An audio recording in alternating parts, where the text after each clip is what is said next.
As relações do Nubank com a Brasil Paralelo. São aproximações que estão gerando diversas reações na internet.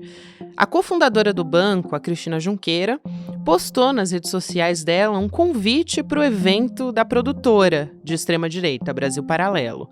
Uma reportagem da Amanda Audi, da Agência Pública, teve acesso a uma nota interna e o presidente do Nubank minimizou essa postagem da Cristina Junqueira e disse que todo mundo tem direito à liberdade de expressão.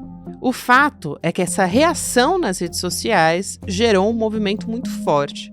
Todo mundo está cancelando as contas no banco e aí postando na rede social um print desse cancelamento. Mas não é só a história da Cristina Junqueira que está causando um boicote. O Nubank também apoiou um escândalo envolvendo Conrad Scorziapino. Ele é um dos fundadores do 55chan, um fórum conhecido pela disseminação de crimes de ódio.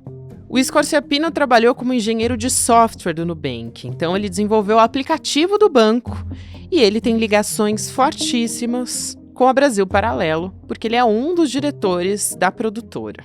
Além disso, a Brasil Paralelo está expandindo esses tentáculos e agora está disputando também a área da educação como parte do projeto da extrema-direita para ganhar terreno e impor uma agenda religiosa e moralista.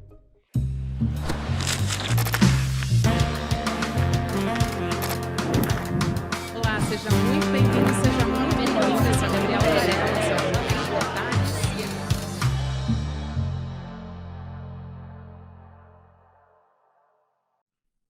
Olá, seja muito bem-vindo, seja muito bem-vinda. Eu sou a Gabriela Varela, esse é o VideoCast em Detalhes. E aqui você já sabe, sempre com um convidado ou uma convidada, a gente analisa uma temática ou uma notícia importante do momento. Eu vou conversar hoje com a jornalista, repórter da Agência Pública, Amanda Audi, que escreveu reportagens importantíssimas na Agência Pública a respeito do Nubank e também das ligações com a Brasil Paralelo. A gente já conversou aqui antes com a Amanda, mas hoje vai ser pessoalmente aqui do estúdio. Amanda, bem-vinda, prazer falar contigo. Oi, Gabriela, muito obrigada. Muito bom estar aqui com você hoje. Estou muito feliz que você está aqui para contar um pouco do teu trabalho, né? E esse trabalho importantíssimo que você vem fazendo, que inclusive está causando, né, a repercussão desse trabalho é de que muita gente está saindo das contas do Nubank, está fechando realmente as contas com esse banco. Mas vamos começar do início. Tem uma personagem dessa história que postou um story, que é a Cristina Junqueira, que tem a ver com a Brasil Paralelo. Então, vamos começar desse início para dar um contexto de onde surgiu essa reportagem. Tá certo. Bom, ela postou um story, a Cristina Junqueira, ela é uma das fundadoras do Nubank e eu já tenho um cargo na direção lá do banco. Ela postou um stories agradecendo um convite que a Brasil Paralelo, uma empresa chamada Fronteiras do Pensamento, mandou para ela, que era para assistir uma palestra de um psicólogo canadense que é conhecido por ser antifeminista, anti-LGBT, anti-tudo. Bem a cara do Brasil Paralelo, né? Bem a cara da extrema-direita, né, Amanda? É. Sim. E ela agradeceu ali esse convite e tal, e mostrou o convite. No convite fala que era focado nos parceiros e amigos desses dois aí, da Fronteira do Pensamento e da Brasil Paralelo, que são duas empresas bem parecidas, assim. E isso caiu nas redes, óbvio, ela postou ali público no stories dela e pegou muito mal. A partir daí, muita gente começou a questionar se deveria manter a conta ali no Nubank mesmo ou não, por conta desse laço. E a gente começou também a fuçar um pouco mais essa ligação e viu que tinha já um histórico dela, da Cristina Junqueira, com esses movimentos mais de direita. Então, a gente viu que ela já postou antes um story sobre um curso de um ex-diretor da Brasil Paralelo também, que ela fez e elogiou esse curso. Ela também fez um outro curso de um padre ultraconservador, que ele é conhecido basicamente por postar uma foto nas redes sociais com um fuzil do lado do Olavo de Carvalho, esse guru bolsonarista.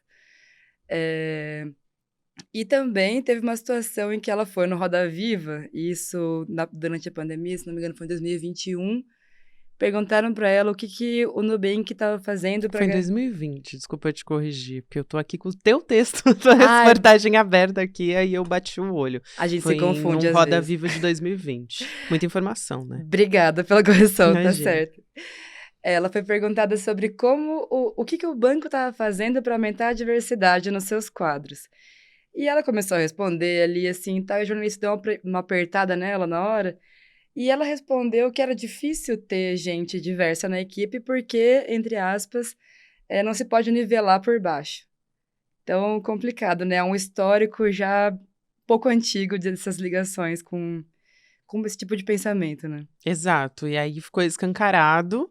Mas como é que foi a reação a partir daí, né? Porque a gente sabe, ela já tinha posts bem alinhados com a extrema-direita, aí quando ela postou esse convite ficou muito mais claro. Mas como é que foi a reação? Ela chegou a se pronunciar a respeito disso? O Nubank chegou a falar alguma coisa? Ou tá acobertando, tá dizendo que tem direito à liberdade de expressão? Como é que tá sendo? Eu acho que eles foram pegos de surpresa, porque no dia que tudo isso estourou, que foi nessa semana, as ações do banco caíram, caiu um pouco mais de 1%, o que é uma coisa considerável de um dia para o outro, né? Pode parecer pouco, mas é um impacto grande. Muita gente criticando o banco nas redes sociais, falando que encerrou as contas, postando prints desse encerramento de conta, né?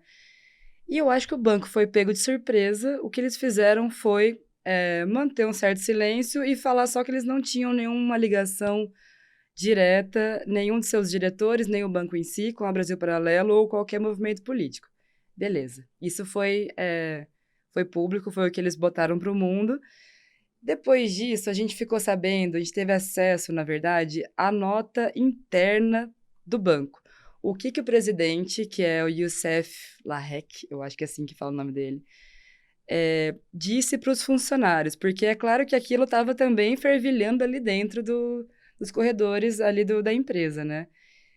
E a gente teve acesso a essa nota em que ele fala basicamente em pontos, assim, que o que a Cristina fez, o que a Cristina Junqueira fez, essa diretora que postou, né, a divulgação do Brasil Paralelo, não infringe as regras, o código de conduta do banco. Quer dizer, ele, entre aspas, aí, perdão pela palavra, pelo jeito coloquial de falar, mas ele passou um pano, basicamente. Disse que, basicamente, não era tão grave assim, falou que, reforçou ali que o Nubank segue diretrizes éticas, nananana, mas, de qualquer maneira, entre os funcionários, entre muita gente com quem a gente conversou, pegou mal, pegou mais mal ainda, porque pareceu que eles estavam tendo uma postura mais branda do que deveria ser. Porque a gente sabe que isso não é só uma opinião que você dá no calor de um momento, muitas vezes pode ser confundido com uma liberdade de expressão. É um movimento forte, que tem um impacto muito grande no Brasil de hoje, na nossa sociedade, enfim. E na Rádio Peão, ali, né, entre os funcionários, começou uma cobrança interna para que o banco tivesse uma postura mais incisiva sobre isso. Realmente mostrando que respeita a diversidade, que respeita os direitos humanos, que não tem ligação nem compactua com nada disso que a Brasil Paralelo representa, que é um tipo de extremismo aí ligado à direita, muito complicado, né? Como a gente mostrou em várias matérias aí, e não é nem uma questão de opinião, estou falando sobre fatos mesmo que aconteceram. Então, eu imagino que agora, nesse momento que a gente está conversando aqui, eles devem estar quebrando a cabeça para ver como sair dessa crise. É complicado, Exato, né? exatamente. E acho que a gente pode entrar em outros personagens dessa história, porque o Nubank ele tá sofrendo um desgaste também, porque a Cristina não é a única personagem dessa história que tem envolvimento com ou a extrema-direita, ou então, de maneira geral, que não tem nenhum apelo, como o banco quer se mostrar, né? Que é um banco moderno, que está preocupado com a diversidade. Porque uma das frases, né? Uma das publicações que vieram vem de um outro personagem que você vai explicar pra gente agora, que ele diz que o problema do estupro é que ele é causado por diversidade. É até meio impactante ouvir isso, assim. É, exatamente. É surreal. Quando eu me deparei com essa frase, eu até salvei ela, porque ele estava falando ali da Dinamarca, na verdade, que tem um problema de estupro. E aí ele associou, exatamente, não é, parece até mentira, né, a gente falando sobre isso, mas ele associou a diversidade com o estupro. Então, basicamente colocando culpa na imigração, né? Porque a gente está falando de um país aqui, um país rico, né? E que tem um histórico de imigração. A gente está falando de um personagem também que criou, que tem uma ligação com um fórum, com postagens não só de extrema-direita, mas basicamente de Red Pill, né? E acho que você vai poder explicar muito melhor quem é essa pessoa, qual a relação dela com o Nubank e por que que isso também está desgastando a imagem do banco, né? Tá certo. Esse personagem, o nome dele é Conrad Scorpiano. E se eu estiver falando errado, você me desculpe, Conrad, se eu estiver vendo essa... Eu acho que o importante é a mensagem chegar, né? Sim, com Exato. certeza. Bom, ele foi um dos responsáveis por criar o aplicativo do Nubank. A gente sabe que o Nubank é um banco digital calcado nisso, de ter um aplicativo ágil, de ter soluções tecnológicas ali que respondem rapidamente para a necessidade dos seus clientes. Esse cara criou o aplicativo do Nubank. Já vou contar o que isso tem a ver com o Nubank, mas ele também criou o aplicativo da Brasil Paralelo. Ele hoje é o diretor da Brasil Paralelo, da parte de tecnologia. Quando ele era mais novo, ele criou um fórum online chamado 55chan. Esse fórum online não é um daqueles que você entra na internet facilmente, ele não é fácil de ser localizado. É daqueles que a gente vê, às vezes, nos jornais, enfim, onde pessoas anônimas, né, que não têm sua identidade revelada, entram ali, podem falar o que eles querem, podem propagar crimes, inclusive, como essa própria frase que você mencionou aqui agora. Assim como essa, tinha muitas outras, inclusive várias que a gente não publicou na matéria, que a gente explicou sobre essa figura, justamente por serem muito violentas, por serem extremamente pesadas. Eu até arrepio de lembrar, assim, tinha apologia à pedofilia, todo tipo de ódio contra mulheres, contra negros, contra qualquer tipo de minoria. Ele criou esse fórum, ele participava ativamente desse fórum e ele ficou anos nesse comando. É um cara que é muito inteligente para essa parte de tecnologia, tanto que entrou no Nubank e criou esse aplicativo lá. Mas com essa visão extremamente... Como é que eu posso falar sobre as coisas, né? Ele tem essa visão. E o que aconteceu? Ele entrou no Nubank em 2013, ficou algum tempo lá, e uma vez chamaram ele para participar de um evento de tecnologia. E pessoas que já conheciam ele da atuação do Chan começaram a questionar, mas vocês estão convidando um cara que é ligado a tantas coisas violentas, criminosas, e que poderiam ser consideradas criminosas, né? Enfim. E o evento decidiu desconvidar ele. Isso foi em 2016. O Nubank ficou sabendo disso, então soube já da atuação dele nesse fórum online do Conrad, sabia o que ele fazia, sabia das opiniões dele, e agiu para que primeiro, para abafar o caso, para que não ganhasse proporção maior do que teve na época, que foi um movimento localizado na internet, um grupinho ali, tecnologia e tal, agiu para abafar o caso e, de novo, passou pano para ele. Então, ele continuou mais 2 anos no Nubank, até 2018. Foi quando ele entrou na Brasil Paralelo. Então, a gente vê que lá atrás esse banco já tomou atitudes que, enfim, permitiram que pessoas com esse tipo de ideologia continuassem lá. Exato. E, bom, não só não fez nada para mudar essa situação, como abafou, né? E manteve no quadro de funcionários. Isso é muito importante o que você está dizendo.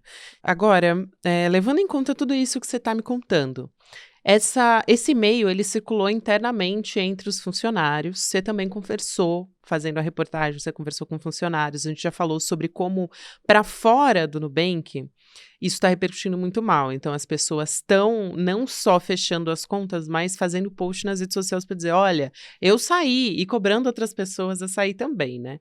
Então, a gente tem tido contato, inclusive, com pessoas, a gente estava conversando até antes de começar o programa, sobre como as pessoas chegam e dizem, você não vai cancelar a conta no Nubank? Você tem conta no Nubank? Enfim, tá gerando uma reação muito grande nas redes sociais. Agora, dentro, para os funcionários, como é que tem sido isso? Como é que eles enxergam essa direção?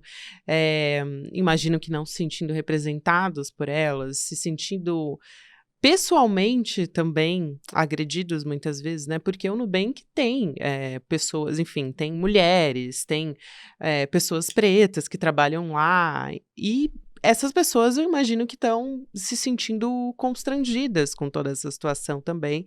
E a gente precisa pagar a conta. A real é essa, né? Sim, com certeza. As pessoas com quem eu conversei, e foram algumas, têm exatamente essa visão. Elas estão constrangidas, elas não conseguem confrontar diretamente um diretor, até porque são pessoas extremamente poderosas, donas de um banco, né, diretoras de um banco, e eles são funcionários. São 8.000 funcionários, né? É muita gente. E muita gente não sabendo o que fazer. Então, obviamente, todo mundo leu essa nota, se sentiu ali. Eu não digo todo mundo, né? Deve ter gente que ou não ligou, ou concorda, não sei. Mas o número expressivo se sentiu mal com isso, assim. Sentiu que de fato é um certo tipo de desrespeito com esse ambiente de pluralidade, diversidade que o banco diz que valoriza, que preza, que quer fazer vigorar ali dentro, enfim. Então, na Rádio Peão, ali nos corredores, está um clima bem ruim, bem tenso mesmo. Não, eu imagino. E como que tem sido também, além dessa repercussão interna e externa, a gente está falando aqui especificamente do Nubank, Uhum. mas a gente já conversou em outra oportunidade sobre as raízes da extrema-direita na política, com empresas, enfim, são ligações, são braços que essa Brasil Paralelo tem, que é uma produtora que faz conteúdos para atingir diretamente pessoas ligadas, por exemplo, a direitos humanos, como a Maria da Penha. Uhum. Eles têm documentários, que eu vou dizer aqui com muitas aspas, documentários, basicamente destruindo a reputação dessas pessoas e contando mentiras, tentando reconstruir narrativas, né, em cima dessas histórias. Agora, Brasil Paralelo, ela também tá, talvez dizer isso, aí você me disse isso basicamente, né, da construção da tua apuração, mas está construindo mais um braço, né, que é um braço na academia. Uhum. Então, tentando dar um curso de história diferente, assim, querendo dizer que a escravidão não foi bem isso que aconteceu, enfim. Mentindo a respeito da nossa história, para ser bem direta aqui, né. Como é que é essa história que você apurou também? E ela tem muita relação com o que a gente está falando aqui, né, que é sobre a extrema-direita, que a gente falou da relação com um banco, em específico, a direção Uhum. de um banco, que são pessoas poderosas, e também agora tentando se embrenhar por outros caminhos. Pois é, eu passei 8 meses nesse curso de história, Uau! vendo as aulas, fazendo prova e tudo. Adicional de insalubridade para mandar áudio, gente. Urgente, né? Mas era importante frequentar, porque eu queria ver, né? Porque às vezes a gente tem uma ideia ali pré-concebida. A gente conversou ali na pública que era importante frequentar e de fato saber o que se dá nessas aulas do Brasil Paralelo no curso de História. Então, para começar um pouquinho a contar isso, eu acho que é importante lembrar de uma coisa que a gente comentou no outro programa, que é por que o Brasil Paralelo está entrando na academia e, por consequência, também no ensino de modo geral, porque esse curso é de licenciatura em História. Está formando professores que vão dar aula no ensino médio e ensino fundamental. Quer dizer, para as nossas crianças e adolescentes, né? São pessoas que vão atuar diretamente ali nas escolas públicas, particulares, enfim. A Brasil Paralelo é baseada numa das ideias do Olavo de Carvalho, esse guru bolsonarista, que fala que a esquerda dominou todos os campos, né, da cultura, do entretenimento, da academia, de, né, tudo, e seria importante que os conservadores, que a direita, retomasse esses espaços. E o que a Brasil Paralelo faz? Tem um streaming com filmes muito populares, então tá entrando nessa parte de cultura, entretenimento e tudo mais, e agora tá entrando também na parte do ensino. Então, eles fizeram bem escondido, assim, porque eu acho que ninguém ficou sabendo que existia esse curso até agora, assim, até a gente soltar essa matéria. Ou pouco, óbvio, algumas pessoas devem saber, mas poucas pessoas, né? E eles criaram esse curso, criaram a grade curricular desse curso de História. Ele foi feito pelo Rafael Nogueira, que as pessoas devem lembrar, ele era presidente da Biblioteca Nacional durante o governo Bolsonaro. Era um daqueles que tem o bigodinho torcidinho pra cima, assim, uma coisa meio Dom Pedro. Meu Deus. Também, Só melhor. Só melhor. Também um olavista, também um monarquista.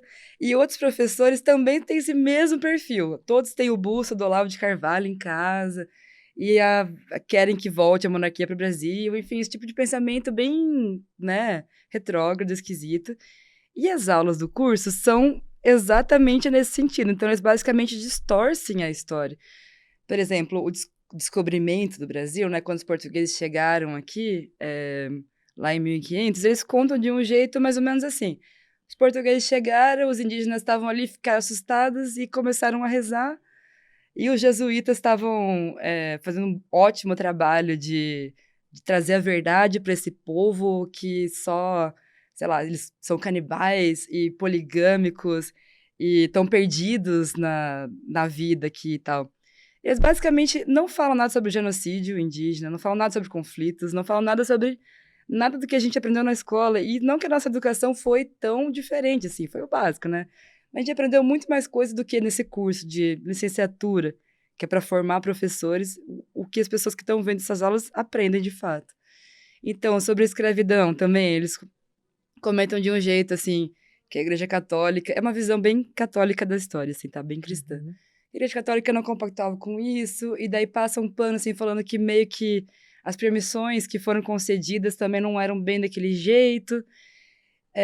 Tem uma das disciplinas que é sobre história em si, o que é ser historiador e tal, que acho que é bem importante para quem faz o curso de história, em que eles falam que, por exemplo, um livro religioso como a Bíblia é uma fonte tão importante de informação quanto um manuscrito histórico, quanto um documento histórico mesmo, assim, aqueles documentos de registro de datas e tal. E fala que o historiador tem que ter fé, é importante ter fé. Então, é quase uma teologia da história brasileira, é uma maneira de refundar tudo que a gente conhece, assim. E eles estão escondidos fazendo isso. Né? Depois que a gente publicou essa matéria, que de fato veio mais a público essa história, eles anunciaram que querem mais, eles querem fazer cursos também de geografia e ciências sociais. São essas... Nossa, eu tô, né, ciências sociais, imaginando o que vai ser estudado nesse curso de ciências sociais, né? São áreas que eles consideram chave para passar esse tipo de posicionamento que eles têm sobre tudo, né? É uma doutrinação, né? Exatamente, é a escola sem partido clara. com muito partido. Eles falam que eles querem a escola sem partido, mas eles só querem falar a versão deles da história, basicamente. Você chegou a ter contato com outros alunos, querendo saber como foi a sua experiência? Eu imagino que tenha sido, em alguns momentos, né, assustadora, assim. Uhum. Mas quero saber a sua experiência como aluna, né? Que tipo de coisa passava pela sua cabeça enquanto você estava fazendo esses cursos? Se você chegou a trocar com alguém, se você chegou a ouvir outras pessoas e o que elas estavam achando do curso, se alguém em algum momento questionou, ou se não houve um questionamento, porque eu imagino que a pessoa que vai atrás de um curso da Brasil Paralela, porque de fato já concorda com tudo que está sendo praticado por essa produtora, né? Que agora está com esse braço na academia também, na academia. Né? É um curso totalmente online, então eu não tinha muito contato com as pessoas, mas eu conseguia Era ver... remoto? Remoto, 100% online. Eu conseguia ver o que eles comentavam, os outros alunos, nos fóruns que tinham ali das disciplinas. Então, não tinha como saber... O que faltava ter aquele momento do cafezinho na faculdade, que você pode conversar com as pessoas e tal. Não teve isso, mas... Com o professor também não, então? Não, são aulas gravadas, que foram gravadas também já faz algum tempo, até assim, e você paga e tem acesso a esse conteúdo que já tá feito, assim, gravado. Que também é Desatualizado também. interessante, né? Porque que tipo de educação que você não tem um tipo de troca com o professor, né? Ainda que seja um curso gravado, normalmente existe um fórum de discussão com os próprios professores, né? Para tirar dúvidas e tal. É dado ali de cima para baixo, né? 100%. Interessante. O que tem nesses fóruns são muitas pessoas elogiando o conteúdo, gostando daquilo mesmo. Assim, é interessante anotar que na primeira vez que esse curso foi oferecido, existia essa indicação de que tinha uma parceria com o Brasil Paralelo. Tava no site esse nome lá e tal.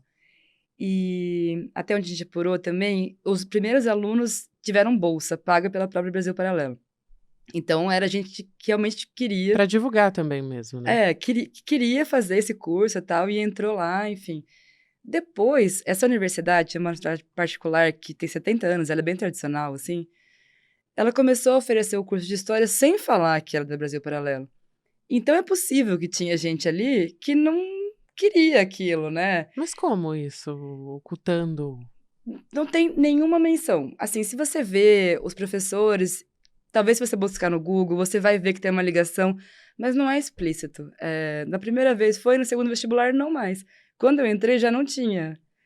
E eu tive que perguntar para um atendente do curso se o currículo era feito com a Brasil Paralelo. Daí sim eles falaram que sim.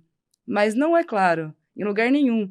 E você faz vestibular, que é uma redação de 3 parágrafos, basicamente, que eu fiz no ChatGPT, que eu também não queria me estressar muito com isso. Assim, eu fiz ali a redação, assim que eu botei no sistema, fui aprovada. Não tem nenhum tipo de seleção, assim, todo mundo entra.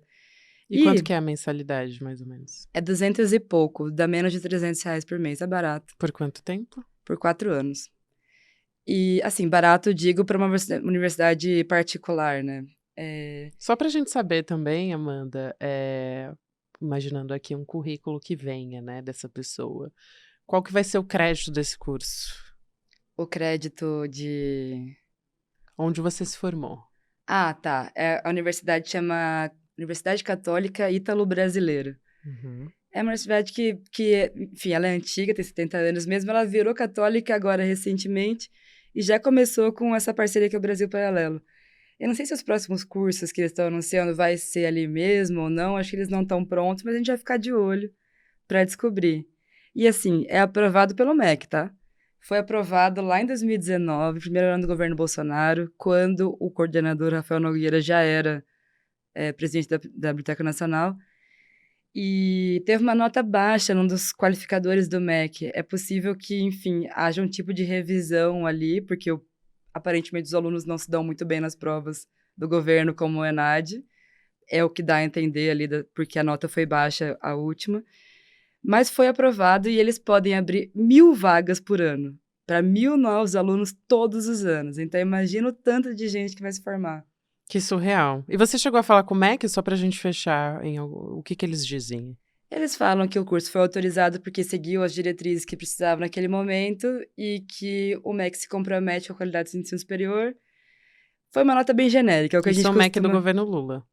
Isso Uhum. foi semana passada, assim, eles Sim. responderam isso.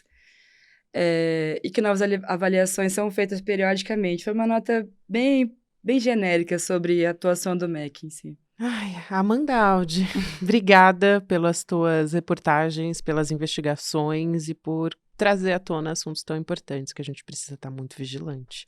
Pois é, obrigada pelo convite, por poder falar sobre tudo isso. Eu acho que são assuntos realmente muito importantes e que estão aí que a gente tem que, de fato, botar uma lupa É sobre isso, eles, né? é isso. A Amanda Aldi é repórter da Agência Pública, é um prazer te receber aqui. Volta mais, tá? Obrigada, Vou te pode convidar. deixar. Um beijo.